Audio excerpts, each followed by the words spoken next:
rafetlu seen ak seen kóolute ci télévision Futurs Médias mbokk yi ñu ngi leen di nuyu xibaaru diggu bëccëg gi ak ponk yi ca gën a fës. armée bu Sénégal dëggal na ñeenti way takk der yi ñàkk seen bakkan ci jàmmaarloo bu nu amoon seen digg ak ñenn ñu way fipp yu MFDC mbir mi na ma xewoon ci réewum Gambie lañ ca yokk itam ne ñeenti takk der yooyu ñett ya ca combat maanaam ca jàmmaarloo ba ca la ñu faatoo loolu mi ngi amoon ñaar fukki fan ak ñeent ci weeru janvier keneen ka moom mi ngi am gaañu yu ko mujjee yóbbu ba sax ñaar fukki fan ak juróom-ñaar ci la wuy ji boromam ci hôpital principal bu Ndakaaru dinañ ci dellu siwaat ci xibaar yi ak yeneen xibaar yu ñu dir pa jagleel. Sénégal Burkina Faso demi-finale bu njëkk bu Coupe d'Afrique des Nations CAN Cameroun 2021 ëllëg incha allah bu juróom-ñaari waxtu jotee ci lañ koy amal ca stade Amadou Ahidjo di ngeen dégg ci biir xibaar yi taskatu xibaar ku ci mel ni Mamadou Ndiaye itam ak Ahmed Niang ma ñu fa yebal dinañ def taxaw seetlu bile beneen ponk muy doxu ñaxtu yu ñu nimmiku ci gune yi ca Nganda nag mbir ma nga fa amee woon gannaaw Kaffrine gune yi nekk ca CM ba ñëw nañ daal di génne seeni naataango yi nekk ci daara yi gën a suufee ñu ne nag bëccëgu ko àllarba muy yemook ëllëg bëccëg la goo xam ne jàng moom duñu ko amal foofee ca diwaan ba di ngeen dégg ci biir xibaar yi Omar Ndiaye fekk baax foofu ca Ndoukoumane wala boog teewal télévision Futurs Médias ca Ndoukoumane xibaar yi biti réew yi Mali Bamako ak Paris jaarootuñu taal bu doon ab sëy la mënees na ni ne coow jip na ba daal mbir ma yànq na lu ci mën a am démb xam ngeen ne nag ñi nga xam ne ñooy kilifay Mali ba ñu ne ki nga xam ne moom mooy ambassadeur bu réewum France foofu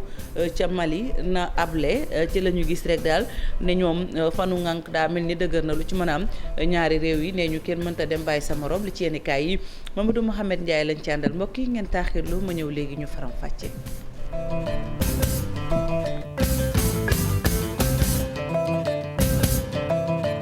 rafetlooti ànd bi ak kóolute bi ci télévision Futurs Médias xibaaru diggu bëccëg gi mbokk yi dañu koy dooree ak nanu ko junjee l'armée bu Sénégal dëggal na ñeent ci ay ñoñam yu ñàkk seen bakkan jàmmaarloo bu ñu doon amal ca réew mu ñu naan Gambie seen digg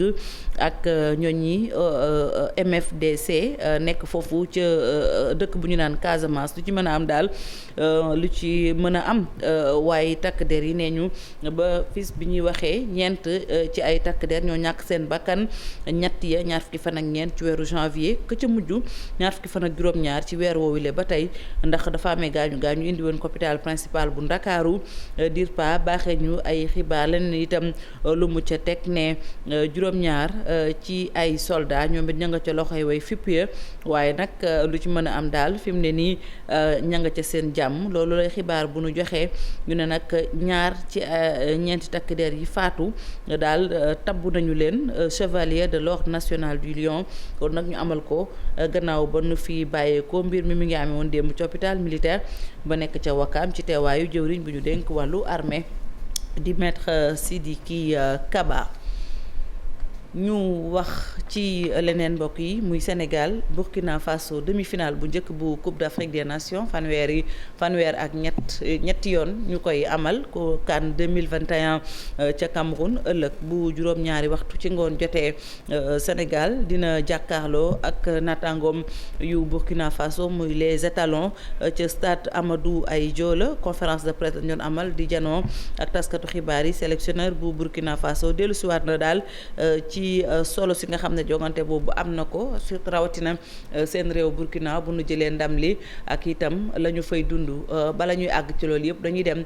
fekki Mamadou Ndiaye télévision Futurs Médias la fa teewal moom ak Ahmadou Niang mu dellu siwaat ci ndaje moom mu ñuy xaar ëllëg Mamadou Ndiaye nuyu naa la. jërëjëf soxna Faty ñi ngi fii ci stade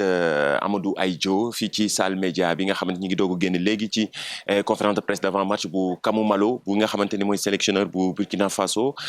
moom nag ñëw na ci solos match bi mais surtout wax it tamit équipe bi fi mu jógee ak fi mu yegsi nii wax na ko ak situation dëkk bi nga xamante ni Burkina ci loolu la ñu ne ci mbirum politique nee na actuellement ni seen mbébét mooy dem lu mu gën a sori ci compétition pourquoi pas jël trophée bi pour rek déjee ko ñi nga xamante ni mooy peuple burkinabé bi loolu lu am solo la mais surtout wane it tamit équipe bam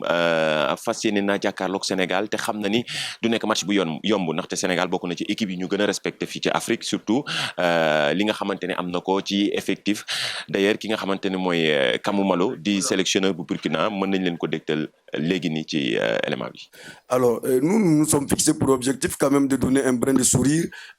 à notre peuple. waaw suñu objectif mooy ñu fexe rek kontaanloo suñu askan ndax tant que yaakaar mi ngi am rek jàpp nañ ni mën nañ continuer ci compétition bi te yaakaar loolu ñu ngi koy jëmbat ñi ngi def effort yëpp yi nga xam ni dinañ fexe ba kontaanloo suñu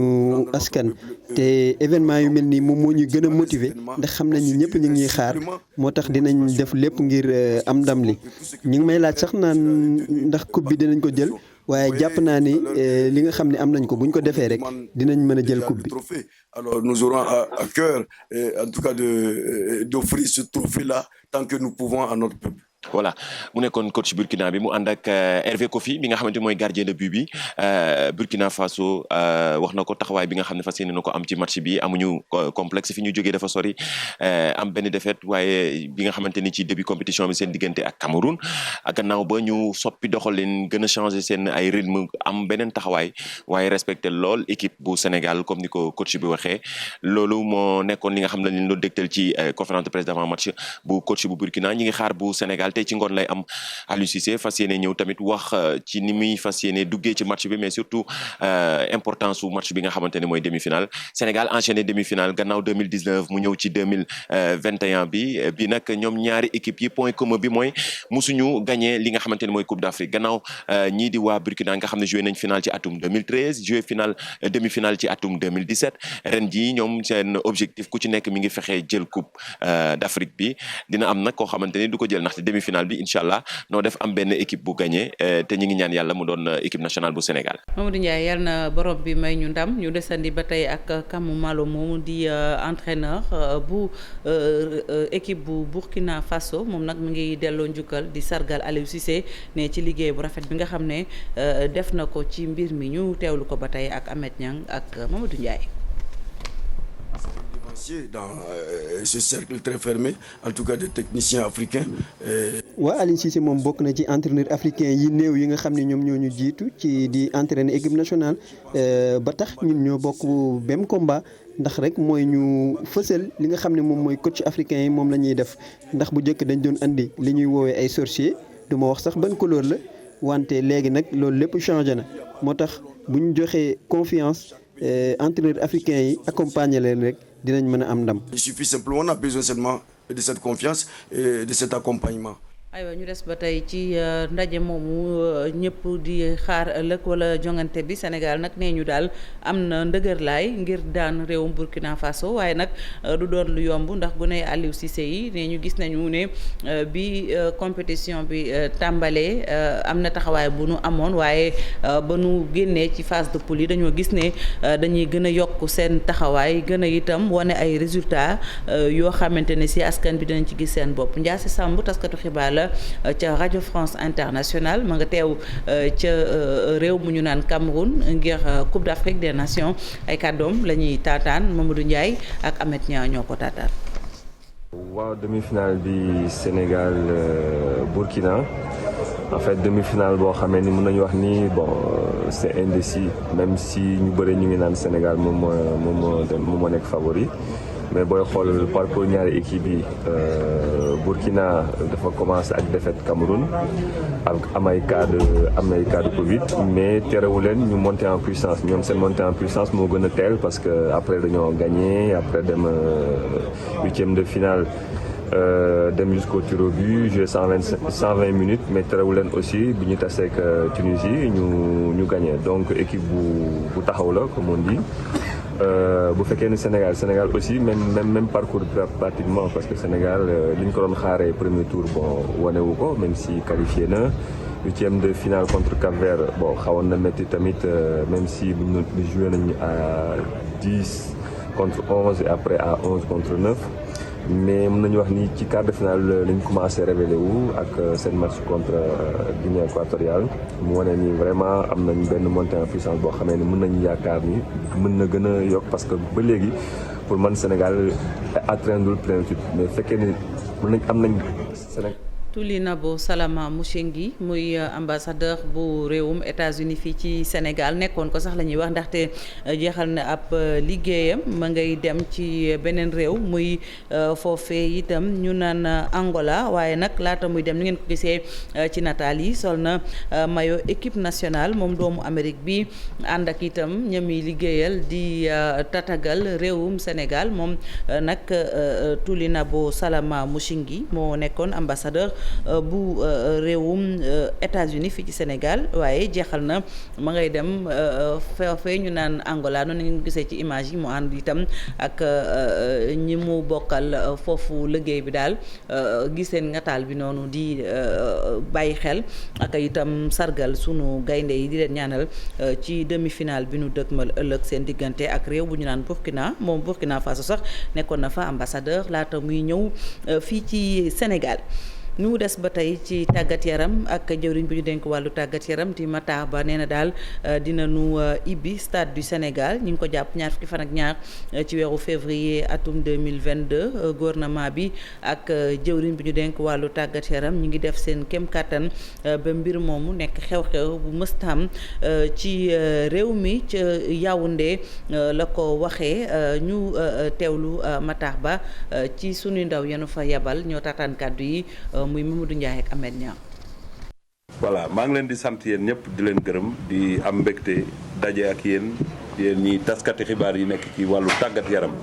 ñu leen di sant nag seen liggéey bi CAN bi commencé ba tey parce que ñun ci campagne lañ ne woon waaye ñu ngi doon suivre li xew yéen a ngi koy def ci ni ngeen ko war a defee ku nekk nag ak sa liberté bopp amul kuy wax nit lii nga war a def yéen a ngi koy def boole ci bëgg seen réew te loolu war nañ ko saluer di leen sant bu baax ci taxawaay boobu di leen encourager ne leen nag yëfi jeexagul parce que ñaan nañu nag dem ba final yàlla may ñu ndam di wax rek nag ne bu liy wéyee aussi am na beneen événement bu am solo bu nekk suñu kanam muy inauguration stade du Sénégal nekk nag lu rëy loo xamante ne du ay caaxaan parce que investissement bu am solo la ngeen war ko couvrir ñu leen koy informer ñu ngi ci liggéey bi yàlla dogal na ñu ngi koy coordonné te jàpp nañ ne événement bu rëy la ñu ngi ciy lijjanti it pour que ñu mun a homologuer stade bi parce que xam nga mois de mars Sénégal day recevoir te li ñu bëgg mooy ñu fubale ko stade du Sénégal loolu ñu ngi ciy dox fédération ciy dox ak CAF te jàpp naa ne loolu du noonu benn jafe-jafe parce que stade bi lépp lu ñu soxla ci stade daf fay am d'ailleurs yéen sax xam naa ne ñi ci nekk war a couvrir événement boobu dinañu dund moment yu am solo parce que moment yu première lay doon pour ñoom foofu ci suñu réew ñu am commodité yu mel noonu loolu yëpp sant yàlla la te jéego bu am solo la ci wàllu tàggat yaram surtout ci wàllu football. aywa ñu dem ca Ndoukoumane ak fu ñu naan Nganda ma nga nekk ca Ndoukoumane gune yi ñoom di gune CM ba génn nañu seen naataango ya nekk ca daara yi gën a suufee ngir daal di amal ab doxub ñaxtu ñu ne sax ëllëg ci àllarba ji fas yéene wu ñoo amal njàng mi foofee gune Kaffrine ya lan wax daal ne dañu def seen kem kattan ba seen ëllëg ñu ban koo na saxal ndax dañoo gis ne grève wu jàngalekat yi yàgg na nguur gi itam taxawaay ba mu waroon a am ci seen gis-gis amu ko ñu dem ca Ndoukoumane fekki fa Oumar Ndiaye ak Boubacar Fall bokk. diggante démb ak tey grève yi takarnaase fi ci diwaanu Ndoukoumane gannaaw Kaffrine tey ji lycée Ernest Penda Mbaye bu Nganda ñu génn ci mbedd mi génne élèves yi nekk ci école primaire yi amal ab doxum ndaxtu bëgg nag jaamarloo bi nguur geeg jàngalekat yi séq mu dakk lenn kese moo ko lal muy tiitaange ak tristesse ak tiit si sunu avenir ndax ñun ñu nekk fii yëpp tey ku ñu gis xam ne dañoo am yaakaar si ñun te tey njàng moomu tey ñu yaakaaree ñu te njàng moom moo am ay jafe-jafe te jafe-jafe yooyu loolu lenn kese moo ko lund muy jafe-jafe entre enseignants yi ak professeurs yi maanaam les grèves tey nag grève yooyu bu continuer ñun kese ñooy nekk victimes yi ñun kese ñooy nekk ñi nga xam ne ñoo ci souffert moo tax ñu jóg tey pour def une marche pacifique pour dénoncer ce qui est de droit. ñoom nag nee nañu lu nu mel de njiitu réew mi rek moo ci mën a addu ngir mu am saafara te seen i kaddu ci moom lañ ko jëmalee. di interpeller notre président monsieur Macky Sall bu dee mu ngi ñuy dégg mu dimbale ñu li laay war a suuli ndax ñun ay ndaw leen jàng rek la ñu bëgg. mais fii plus de 1004 élèves ñoo taxaw fii tey pour réclamer seen droit kon nag suñu avenir est en danger nañu dimbale. son excellence encore si lay terminé maa ngi lay ñaan lillahi wa rasuli ñun askanu Sénégal ñun élèves Sénégal nga gëstu ñu résoudre problème bi si nu mu gën a gaawee ndax dañoo bëgg a dellu si école yi jàng si nu mu ko waree.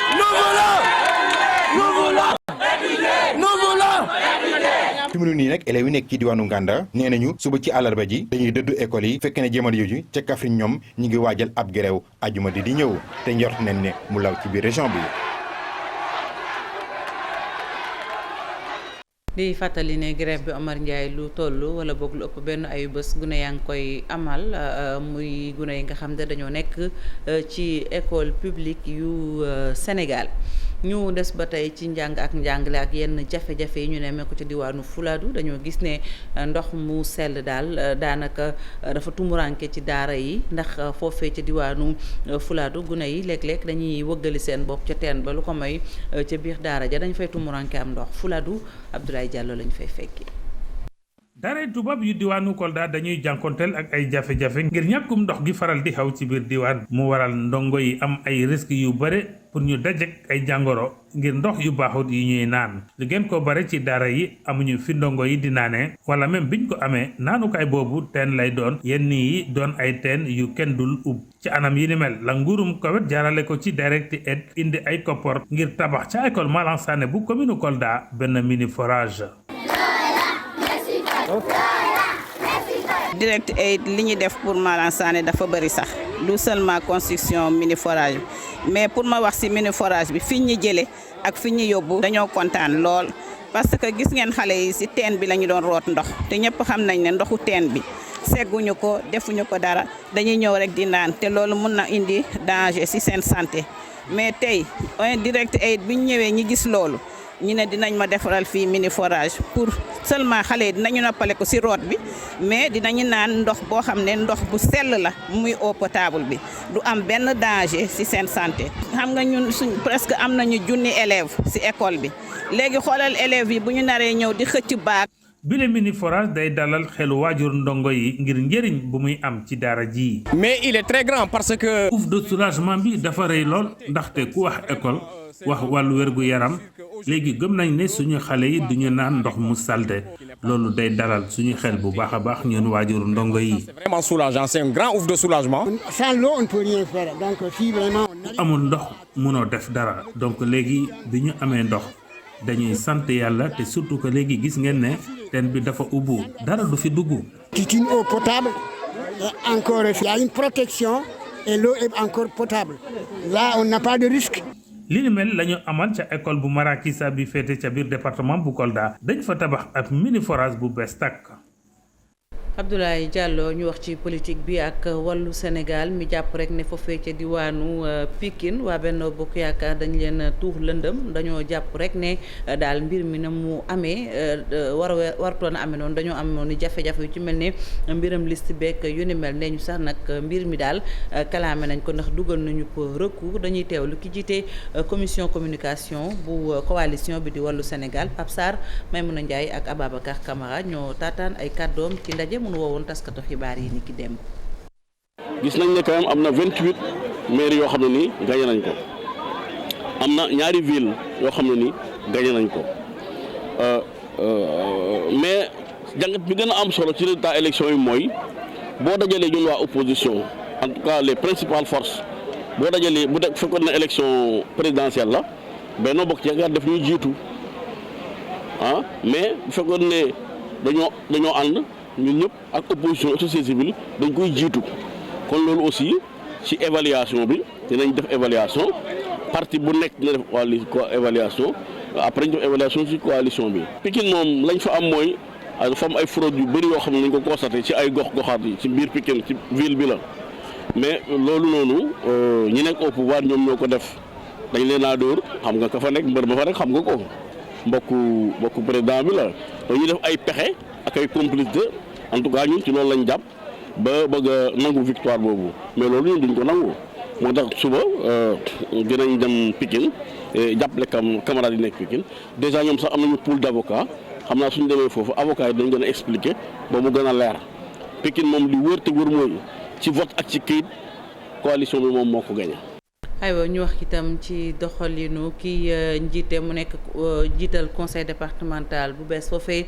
ci diwaanu Sine muy Fatick Cheikh Kanté ma ngay woo daal maire yi nekk ci département ba ñu joxante loxo bu ko defee fu nu bëgg a àgg ci liggéey ba ñu mën faa àgg du samay kàddu moo xalaatee lu ñu mel ñu teewlu Cheikh Kanté ak Aminata Goudiaby. maa ngi tàll loxo ñëpp bëgg naa incha allah le plus rapidement possible ñu organiser une conférence territoriale day indi une planification quinquennale boo xam ni ensemble dinañ mën a jóg ci xëyu ndaw yi nga xam ni président def na ci du fi kenn deful teg na ci table bi 450 milliards sur 3 ans pour ñu former jeunes yi jox leen financement suñ fa jógee ñu jublu ci jigéen ñi autonomisation des femmes l'accès à la terre l'accès au financement l'accès au marché l'accès à la formation nañu dem liggéeyi pour ndóol bi jóge fi li may wax ci campagne bi moo doon Fatick doit nourrir Fatick waratuñu importer ceeb dugub ji war na mat sëkk toutes les conditions sont réunies ici pour ñu def loolu. dem ca dëkk bu ñu naan Ngaye Mékhé wax ci maire ba ñu fa falaat Magatte Wade lay wuyoo bi mooy ñaareel bi yoon ñu koy tabaat moom nag fonctionnaire la woon ca Banque africaine de développement muy BAD ne dafa dellu siwaat goo xam rek ngir jàppale ko mu gën a mën a suqaliku Cheikh Anta Diop ak Sey Latir la ñu àndal ci nataal bi. docteur Magatte Wade tey jii ñu falaat ko mu nekkaat maire ab Ngaye Mékhé ginnaaw ñaareelu yoon ñu koy fal fii ci dëkk bi. ni Ngaye toll ak ni budget toll ak li ma fi def moo ko doon lim tey ëpp na juróom-ñetti fukk ak juróom-ñaari mbir programme et projet yoo xam def naa ko ci dëkk bi kon ñoom ñoo sanctionné positivement le bilan. élection yi ñu génn daanaka ndaw ñi ak jigéen ñi taxaw nañ ci bu baax a baax ba tax na kii di Magatte Wade nee na yéene moom mooy fexe ba jàppale ndaw ñi. dañoo bëgg Ngaye nekk cluster industriel. mooy lépp lu jëm ci peau et cuir. ñoo am tannerie au chrome defaral na naar yi tannerie végétale. dañuy defar usine boo xam day def ay dàll defar ay sel defar ay saak ñu def benn usine boo xam day def boucle et accessoire. contrôler suñu production avec ay unités de design des unités de conception contrôle qualité. pour que demain le made in Ngaye mooy dàllu Ngaye mën a nekk made in Sénégal sunu projet bi nga xam mooy projet bi gën a rëy mooy zone économique industrielle du Kayor. maire bi ñu falaat yees nee na lii ñuy wax parité dina ko respecté bu baax. mais jigéen dañ leen war a jox seen part donc jigéen ñi war nañu même ci suuf si ñun suñu politique la Ngaye dañ leen di jox seen cër ñun koy joxee góor ñi parce que jigéen ñi nag ñoo yor levier développement local bi. waaye bu ñu respecté parité bi. normalement jigéen a ci war a topp mooy yow. waaw sant yàlla rek di leen déglu parce que ñun ginnaaw ànd na noog ñoom def leen nu war ba pare rek dañuy bàyyi li ci des ci seeni loxo ñoom ñooy à vous de juger daal ñoom ñooy juger. fexe nag ba Ngaye Mékhé nag nekk dëkk bu neex a gis leer nañ du am benn salte loolee yéeneem bokk na ci. loolu mooy sunu slogan. ville bu am gàncax ville bu leer ville bu set gis nga jardin public yi gis nga jet d'eau yi dañ koy yokk bu baax a baax. tey jii waa Benno Bokk Yaakaar gañe fii ci Ngaye Mékhé nee na bilaam daanaka askanu Ngaye Mékhé ñoom ñoo ko fësal. dem ca dandemaayo ak jafe-jafe yi ñuy am léeg-léeg ngir askan wi bu ñu tawatee ñu wax leen jàllale ca bërëbu fajukaay yu ne ca Matam jafe-jafe yooyu nag la ñuy dund saa su nekk waaye foofee ca diwaan ba rawatina fa nga xam ne fa la ñuy wax mbaxana ca bokki jawee am na ay borom ñu dëkk ca dëkk ba ñoo xam ne ñu ngi leen di jàppale ñu teewlu ci noonu soxna si di madame Badiane nekk ca mbaxana kaddu yi ki ko taataan di Ali Bandel Niang. bërëbu fajukaay di poste santé ak njàppandalu fondation benn société nationale bu mag waaye askan wi bokk ci mbaax na dow mbaax na les kat seen ay jafe-jafe génn guñ ci ñeenti dëkk yi nga xamante ni ñoo wër bërëbu fajukaay bi fare ci diwaanu Dande Maayo bi wàllum évacuation sanitaire dafa mus a doon ab gàllankoor. jafe-jafe yu bëri bu ñu amee évacuation il faut damay woote Bokki Jawe Wural Fa Ndulumaaji jusqu'à Thiarène bu disponible mu évacuer ma et le temps d'attendre s'arrête mooy moyen de transport les motos c'est personnel individuel ne font pas la queue pour. souvent da nga ko soxla. Oui, depuis que je suis là je me déplace avec la charrette pour aller jusqu'à Ouralfa. su may dem Ouralfa il faut ma teel a jóg à 5 heures du matin au plus tard 8 heures si 8 heures bu ma fi fekkee j'ai d'énormes difficultés difficulté. xanaa nag tey jii askan woowule mun nañu noyyi bu baax a baax ndax nag directeur général bu ARTP ab ambulance bu médicalisé la jagleel poste de santé bu mbaax na. gis nañu njëriñ bu baax a baax pour man pour population surtout la population bi nga xamante ne ñoom ñoo ci souffrir pour évacuation. dafa di loo xamante ne ñi dëkk fii ci mbaax na ñaari mbaax na yi mbaax na 1 et mbaax na 2 donc dafa di loo xamante ne dañ ko yàgg bëgg tey yàlla def ñu mën ko andi may leen ko pour ñi fi dëkk fii ci mbaax na yi ak yeneen gox yoo xamante ne sori wuñu dëkk yi ñu mën a jëfandikoo ambulance yi xam nga particularité wu fii mbaax na yi mooy ne dëkk yi teguñu ci kaw tali donc suñu amee ñoo xamante ne dañu feebar dañuy am ay jafe-jafe pour yóbbu leen ci centre de santé principaux yi wala ci hôpitaux yi loolu moo waral tey ma ñëw fi. bu fekkente ni nag askanu mbaax na ci biir Dande Maayo bi noxiwaat nañu bu baax a baax ñi fare ci diwaanu Jéeri gi nekk ci commune bu Bokki Jawe ñoom ñu ngi wéy di dund ay jafe-jafe rawatina saa yu ñu soxlaa évacuer malade yi ci l'hôpital bu Ourossogui. ñu dem ci xibaar yi biti réew yi diggante Mali ak Bamako daa mel ne jaarootuñu taal ndax fi mu ne nii diggante ba bu doon bëñ buy mittee mën na ne yànq na ndax foofee nag li ko waral mooy ba waa way takk der yi ñëwee ca bopp nguur ga ba léegi daal mbir mi noonee la fa demee lu ci mën a am sax misaal mi mooy démb danoo ne ki nga xam ne moo fa teew réewum France muy ambassadeur ba na abala ñu jox ko gën gaa bari ñetti fan loolu nag di wane rek ne Bamako fanu ngànk bu nu ko bàyyiwul amaana la nu bëgg mën nañ ko am waaye nag bu nu mës a fàtte ne ñaari réew yooyu lee am na lu nu seq ci wàllum taarix Abdoulaye Cissé la ñuy àndal ci jàngat bi. diggante Mali ak France bu doon sëy la du nu na tas na de waaye jëlante nañu baat yoo xam ne tax na diggante bi ñagas ba Mali delloo séet bi ay mbokkam. ndax nee na ambassadeur ba na génn réew ma ci diiru ñetti fan yu ñu ko may li ko waral nag ministre de l'Europe et des affaires étrangères bu France Jean-Yves Le Drian moo doon def conférence de presse di ci dalal naatangoom bu Niger ñu laaj ko ci lu jëm ci Mali mu ne Mali day ña fa nekk ca nguur ga sax amuñu benn légitimité ndax coup d'état militaire la ñu yegsee mu yokk ci moom Jean-Yves Le Drian ne kilifay militaire u Mali yi dañuy jël décision yu irresponsable loolu Mali jàpp ne kàddu yu tegginukuwul la li ko lal nag dëggantaan mooy dafa may militaire u Danemark yu toll ci téeméer yu ñëw ngir jàppale ci force internationale bi nga xam ne léegi sax mooy Takuba te war a wutu Barkhane waa Mali ne leen waaw naka la ay militaire di jóge bitim réew dugg ci suñu réew te ñun yéeguñu joxewuñu autorisation France ne ko déedéet accord yi fi nekkoon may nañu loolu ndax lii force internationale la commandement bi nga xam ne ni mooy commandement Barkhane mooy woo ay nit pour ñu dimbale si ko kon ci commandement Barkhane boobu la ñu woowee Danemark ñu bokk ci force Union européenne bi Bamako nag ne leen déedéet fii militaire bu fiy dugg réew ma mu jóge day am accord bilatéral lii moo neexul France yokk ci nag bi kilifay junte bi yegsee ba léegi dañoo wane ne ñoom bëgg na noo jëflante ak personnel militaire paramilitaire yu société privée di bii di Wagner loolu nag France dafa mës a jàpp ni xajoowul ak ñoom ba di leen dippee ay mercenaires diggante bi nag du tas ndax kenn amul intérêt mu tas waaye tey Bamako moo jekku te xëy na mën na ko permettre dëggantaan mu renégocier rééquilibrer relation yi ba jëlaat souveraineté am ci wàllu accord de défense et militaire. Cissé ñu sant la gërëm la yegsi nañ ci ponk bu mujj li ci yenn kaay yi ak Mamadou Mohamed Ndiaye.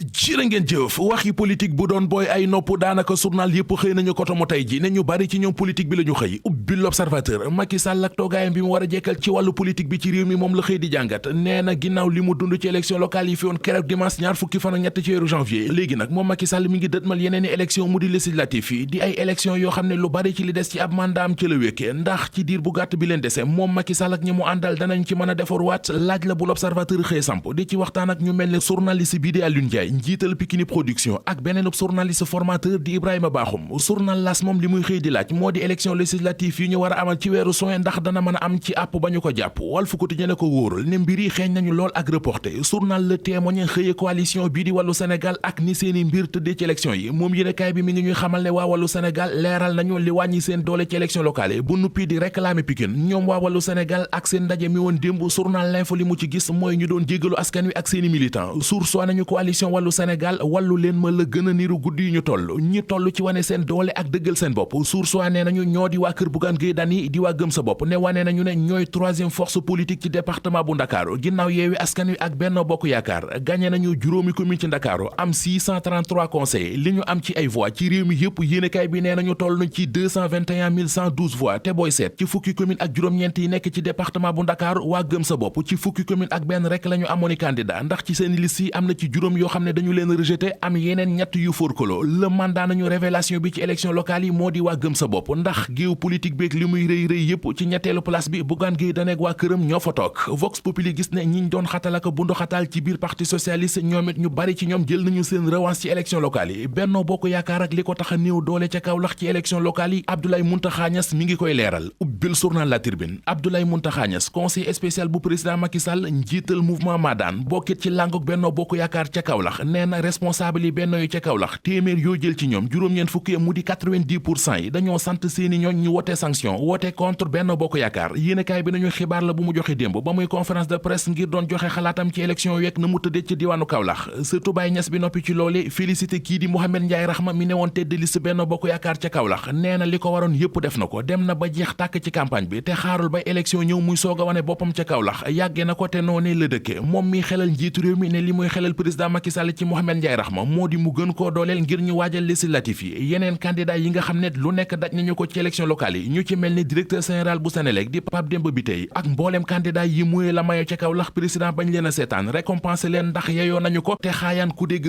séeréer ba ca ñaaxaar di Makoddu Sène source mi ngi ñuy wax jaloore ju rëy ju mu def ci ab dëkkam di ñaaxaar ci élection locale yi yéenekaay bi nañu donte gis nañu fa lu mat juróomi liste concurrent ay liste parallèle ak ay bulletin nul yu bari yu fa am ndax jaawale gu ñenn ñi jaawale bulletin yi terewul Makoddu Sène ma jiite woon mairie ba taxawaat laajaat ko moom la askanu ñaaxaar joxaat mairie ba moo fa gañe ak doole fukki bureau de vote ya fa nekk lépp la ne fuuf li ko may nag source nee nañu moo di jege gu mu jege aw askanam élection locale yi ba tey ak journal Le Quotidien mi xëy di ñu wax ne fële ca Mbour waa Benno Bokk Yaakaar ca département bu Mbour am daje la ñu woote woon keroog dajale woon fa mboole maire yi gañe te bokk ci Benno Bokk Yaakaar kii di Saliou Samb ma ñu falaat ca bopp conseil départemental bu Mbour gannaaw ba mu ko gañe ak 53% moom Saliou Samb ca kàddu yi mu yëkkati ca ndajam Le Quotidien nee nañu bokk na ci sàkku ci gaayam yi ñu moytu arrogance fàtte seen bopp te taxaw ci soxlaw askan wi ngir wut ci saafara mu ne leen nañu gën a vigilant ndax message bi ñu askan wi envoyé ñun ñëpp comprendre nañu ko li ñu war nag jamono ji moo di jàppoo jàppante ngir liggéey lu développé suñuy gox ca gox bii di Yëmbal Komiko lu yéeme fa xew yëral xët mu njëkkulise ko seen nas ndaw moo fa jël paaka jam ko magam bu góor ci dënn ba mu jaare fa faatu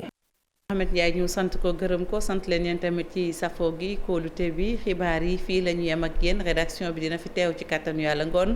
ci yeneen jotaayu xibaar français ak wolof lay doon laata loolu ma jébbal Pape Cheikh Lengueye mu wéyal Midi Plus Pape Cheikh. Mam Fati kon ñu yendu jàmm xibaar yi buur na ba ngoon incha allah. mu ngoog ñu ngi lay gërëm bu baax à partir de 19h information non stop lay nekk ak rédaction bu télévision Futur Média ba 20h30 entre ñaari jotaay yi ak soir d'info ou info soir nu ngeen ko bëggee rek et puis information yi dafay continuer ci suñu site internet du www.igfm.sn.